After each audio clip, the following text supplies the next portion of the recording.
Leila, gros combat contre une fille qui était beaucoup plus technique, Amel Noire, que tes précédentes adversaires. Qu'est-ce que tu connaissais de l'adversaire? Qu'elle avait une bonne défensive, elle bougeait super bien, puis elle était du genre à revenir après sa défensive. Je trouve qu'elle a encore mieux fait que dans son combat contre Sophie Ali. Je trouve qu'elle revenait plus, c'était un petit peu plus explosive, je trouve, donc c'était super bien de sa part. Mais moi, je savais quoi travailler, je savais comment l'approcher, puis je pense que j'ai fait ce qu'il fallait. Hier, tu m'avais dit à la pesée, quand on s'est croisés, inquiète-toi pas, Marie-Ève, j'ai une stratégie. C'était quoi ta stratégie?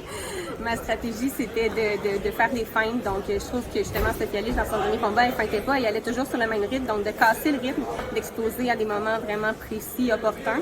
Et puis de profiter de certains instants-là pour marquer des bons coups, de placer des bons coups de puissance. Fait que pas toujours y aller avec des coups de puissance, y aller avec des petits jabs un peu plus relax, piquer un bon jab. Même chose avec les mains arrière, au corps et tout ça. Varier vraiment le corps-tête pour qu'elle arrête justement de se promener un peu partout dans le ring. Donc, je pense que j'ai tout fait ce que j'avais dit que j'allais faire. Tu as tout fait ça et bien plus encore. On a vu qu'au 5e round, tu l'as presque knocké. Ça passait proche. Ouais. Raconte-moi un peu ce 5e round-là. Est-ce que tu as senti que tu lui faisais mal? Oui, bien certainement. Ben là, tu sais, les crochets aussi, j'avais parlé que j'allais faire des crochets derrière sa garde, justement, parce qu'elle a une garde qui est très comme ça, avec les gants en avant. Fait au milieu, c'est un peu dur de rentrer. Mes jabs non plus, mes jabs droits passaient pas, mais j'ai un beau petit jab, il passait toujours entre ces deux gants.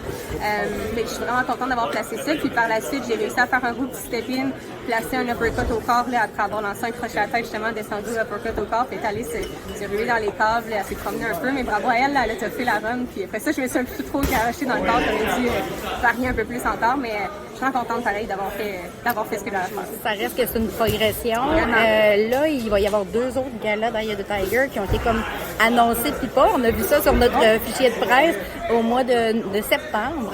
Est-ce que tu aimerais ça avoir une place sur un de ces 2 galas-là? J'ai vu qu'il y en aurait un avec Makhmoudov et un avec Chris Mbili. Est-ce qu'il y a des possibilités? Il y a de très bonnes possibilités.